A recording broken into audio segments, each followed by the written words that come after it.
Hello, Ray Phoenix here. Welcome to Let's Play Mega Man X Part 2. So this time around we're going after Storm Eagle. He looks mighty and majestic, but really, he's another pathetic wimp that could easily be destroyed if our X-Buster. So we're going to battle him at an airport level. This level is seriously just called Airport Level. Where plays more heavy metal music, and we can dash around and find more stuff. There's a lot of stuff to collect in this level, and pretty much everything in this level can easily be collected without having to do any backtracking. Most levels in this game require some form of backtracking, or have to go somewhere else first, but not this level, because this level you get everything right from the start. So we just picked up a heart tank. Heart tanks increase the overall amount of health you could carry in the entire game.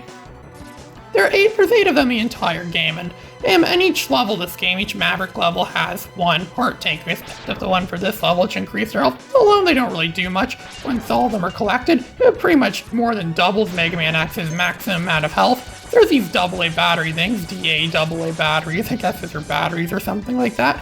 I used to think this could only be destroyed with Flame Mammoth's weapon, but actually, as you saw right there, they could easily be destroyed if Mega Man X's regular standard issue X-Buster. There's those Bazooka Joe things, or Cotton Eye Joes, whatever you call them. This time around, they don't have weapons, they do have weapons, but it's just simply a mace on a ball, like a spiky ball on a chain. I don't think they actually have guns in this game. They do in some of the later ones, I think, but not in this game. There's those turret things that could easily be destroyed.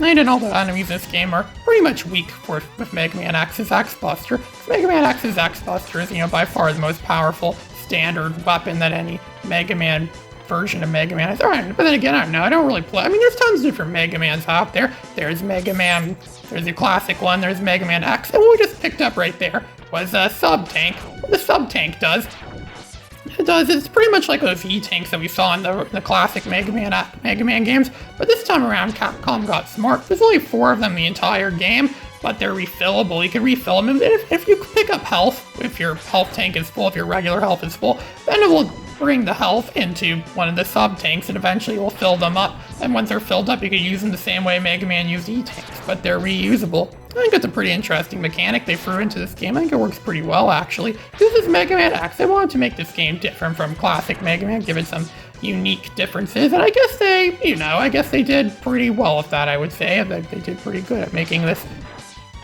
unique. It definitely is a very unique Mega Man game. This is very different from the NES Mega Man games, and like I said, it's by far a unique game. Like I said before, there's so many other Mega Mans out there, but I don't really play much of them. There's also Mega Man Battle Network, which I never really got into. Just got a 1 up there. I never really got into Battle Network that much, and then, because it's mostly an RPG, and I don't like RPGs. That's the same reason why I don't like Earthbound that much. Then there's Mega Man Legends, which I never got into, and then the only upper Mega Man series I could think of that I somewhat got into is Mega Man Zero. Even then, I never really played those Mega Man Zero games that much. I might do Let's Plays of those eventually. But for now, I'm mostly just Let's Playing classic Mega Man and Mega Man X. Here's Dr. Light again. This capsule contains an enhancement for your helmet, which will allow you to break some ceilings with a headbutt. Yes, those blocks there can be destroyed once we pick up this head power-up. I think all this power-up upgrade does, it just gives us the ability to destroy those blocks, and that's about it. I don't think it makes Mega Man X smarter at all, nor does it make his head, take less damage or something like that. Or maybe it's like those helmets they wear in World War II, where they get shot in the side. It doesn't destroy their heads. If it's shot dead on, it would be. I don't think it's like that. All it does is just makes Mega Man X able to break those blocks, which we'll be needing to break blocks to get some things later in this game, so I guess it's good that we picked up. There's another 1 up there. This level seems to be very generous of 1-ups, kind of like Mega Man 5. Mega Man 5 was very generous of 1-ups, and this level seems to be generous of 1-ups too. There's some Met tools right there. Those Met tools are a classic staple of the Mega Man series. These some Met tools. I think they're called, I can't remember what they're called exactly in this game. I think they were simply called hard hats in the other games. This time around they're called Met tools. I don't really know what they're called. Let's call them Met tools regardless of what they're in. They're pretty much a staple of the Mega Man series. They're just like the Goombas of Mega Man. Getting beat up by a Met tool is, which is a pretty sad thing. Kind of like getting beat up by a Goomba from the Super Mario Brothers games.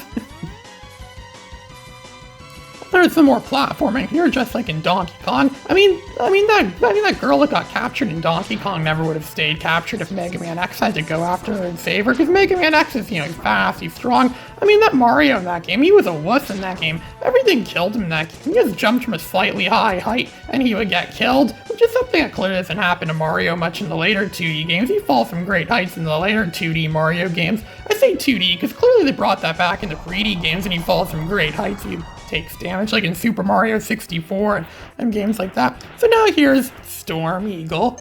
He's pretty easy to kill. Just dash so many times. And this dash upgrade that we picked up is by far, the greatest upgrade in the game, because we're going to be using it a lot, and it gives our X-Buster double power when we dash. That's pretty good. It's a good way to take out Storm Eagle easily. Storm Eagle is probably also just as wimpy as Cutman. Because as Cutman, we could look at that. We already took out half of his health already. His health tank seems pretty large. What good is that when we keep taking it out easy, like it's nothing? Or like a knife cutting through butter. It's like he's made out of paper mache or something like that. I'm just blasting away at him, pretty much destroying him to a point where he's pretty much nothing, and then he just throws those birds at us. They shoot eggs at us, and they hatch, and they have those other smaller eagles in there. I remember seeing eagles in real life I was at a zoo, some sort of bird sanctuary thing nearby where I live. I remember walking around and seeing the eagle there, and then seeing one of the eagles, and my mom does her Sam the Eagle imitation, and he says, "Joe Biden, I don't like him that much. Donald Trump, I don't trust him either." Yeah, I bet Storm Eagle would vote for Donald Trump. Pretty much all the robot mavericks in this game would vote for Donald Trump if they existed in real life. Heck, one kid I told about that time, I remember bringing up this game to some kid back in 2016, and he called Sigma Donald Trump. I don't know, is Sigma related to Donald Trump? Does Donald Trump die and eventually get built into Sigma? I don't know, it seems something that could happen. Maybe Mega Man X is the most accurate game in the Mega Man franchise in terms of it, predicting the future. So we're going after Flame Mammoth. I think this will be another interesting mechanic they put in this game. This is supposed to be a fire level, much like Fireman stage from the original Mega Man. But because we took out Chill Penguin first, there isn't any fire in this level. All the fire has been extinguished pretty much. We could run through the floor right here. Don't have to worry about getting burned. It actually looks like it's covered in ice now, covered in frost. And I'm mostly sticking to the floor because there's power-ups there. There's things that progress. You may have noticed that when I picked up that health meter, it didn't sound... That's because my health was full, so now it's going into that sub-tank we picked up in the upper level. So up here, there's a Buster upgrade, an X-Buster upgrade. It's almost impossible to get, but we don't really need to get that because you need it to beat the final boss of the game. But it just given to you in one of the Sigma stages near the end of the game if you don't already have it. So it's kind of redundant actually to go out of your way to get it then from Dr. Light. So what's the point? I remember these things. We saw these things in Gutsman stage in Mega Man 1, and then they came back in Mega Man 3. I don't know, you called them those pickaxe throwing things, but they're back in this game. This game did like to, be like throwback to the original Mega Man. This is almost like if the original Mega Man, if it was made in 1993, if it was made 6 years later, it probably would have been something like this. Because there's no way the NES could have done something like this. The same could be said for Super Mario World. Super Mario World on the SNES was what the original Super Mario Brothers from 1985 wanted to be, but they couldn't make it like that due to technology limitations. In 1985, when the NES was new, they couldn't do that. So there's another sub-tank over there. We could destroy it easily thanks to the new upgrade we picked up before. So now we have 2 of the 4 sub-tanks in the game. It feels like the game just started and we already have most of what you could get in the game already collected. I was really plowing through this game. I mean, without any guides, it would have taken a long time to figure out where everything is. Because I've played this game so many times, this game probably does hold the record for being the Mega Man game that I've played and beat more than any other Mega Man game ever, so I know where everything is. I have this whole game memorized. I could play this game in my sleep pretty much because of how well memorized it is. I don't even find this game to be that challenging because of how many times I've played this game and beat this game. This is probably more familiar with this Mega Man game than any other Mega Man game there is. So it's running through this. There's that drippy goo thing we saw in the last level of Mega Man 2 where it's like dripping through and you can dodge it and then we go fight the final boss. This game does like to put like little throwbacks, a little nod to that classic Mega Man games. I'm trying to make it clear this game is set in the same universe as the original classic Mega Man series, but it's a different time period. It's 21XX, the 22nd century, where things are theoretically, more high-tech and more advanced. but tons of links from the past or throwbacks to the past are still, relevant or still, still may exist. So we're going to take out this Maverick Flame Mammoth. His weakness is Storm Eagle's weapon, so we'll use Storm Eagle. Storm Eagle by far is like the best weapon, or one of the best weapons in the game. The really huge tornado that really does a lot of damage. It sends out a huge line of tornado or some sort of speed, some sort of windstorm kind of thing, which destroys everything in its path. Look at that, it's destroying Flame Mammoth easy, because again, this game also has that same basis of where each Maverick has their own weakness, and it's one of the other Maverick's weapons, just like in the classic series, where you're kind of, even though it's non-linear gameplay, you really should play all the levels in a specific pattern, like a specific order. In some games, it's more defined than others. Like, there's a lot of controversy for the first Mega Man as to what's the best way to get through the game. But this one, not so much. It's pretty much standard. There's pretty much standard procedure that you go after. You go through Chill Penguin first, then Storm Eagle, then Flame Mammoth, and then the next guy we're going to take on next is Spark Mandrill, and then so on and so forth. I mean, I have deviated my path a few times, and I realized that, some levels are changed based on which levels you clear before. And in that case, Sting Chameleon stage should be done last, which is why I'm going to do that stage last. So now we're going to go after Spark Mandrill. His name almost sounds like Sparkman from Mega Man 3, but no, he's not Sparkman, he's Sparkman Drill, just that drill at the end of that, and he's a monkey. He looks like that monkey thing from the Lion King that would paint the markings on baby Simba and hold him up so the whole Pride Lands could see him. Spark Mandrill. Mandrills really are like Mother Nature's masterpiece in a lot of ways. They're like a masterpiece of a creature, so because of how, they're a perfect subject for like color testing or painting. Even some computer tech demo thing I saw a long time ago at a maze. It's like that screensaver from Windows 98 where it becomes a maze. But the maze is filled with photos of mandrills. There is something here we could get, but we can't get it right now because we don't have Boomer Kawanger's weapon yet.